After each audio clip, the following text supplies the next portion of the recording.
اسلام نے انسان کو اخلاق و کردار کے قیمتی جواہر سے نوازا ہے اور زندگی گزارنے کے اصول و آداب سے سرفراز کیا ہے کہ ان چیزوں کو اختیار کرنے سے ایک صالح اور پاکیزہ معاشرہ کی تعمیر ہوتی ہے اور کن چیزوں کو اپنانے کی وجہ سے معاشرہ داغدار ہوتا ہے، اس کو بھی اسلام نے واضح فرما دیا ہے۔ اسلام شرم و حیا کو ایک مسلمان کی زندگی کا بنیادی وصف قرار دیتا ہے، اسی لیے اسلامی معاشرے میں شرم و حیا کا بنیادی کردار ہے۔ حیا انسان کے نیک و پاک باز اور سعادت مند ہونے کی علامت ہے۔ نبی کریم صلی اللہ علیہ وآلہ وسلم کا ارشاد ہے، ہر دین کی ایک خاص عادت ہوتی ہے اور اسلام کی عادت شرم و حیا ہے۔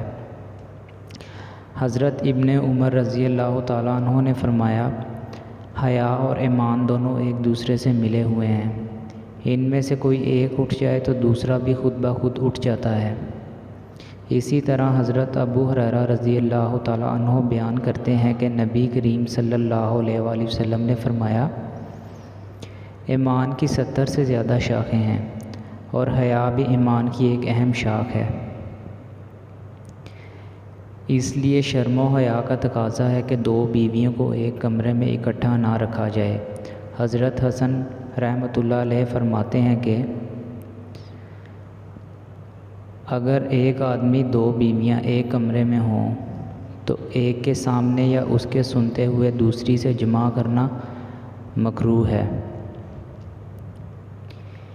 اسی لیے دو بیویوں کو ایک کمرے میں ایک ساتھ رکھنے سے اجتناب کریں۔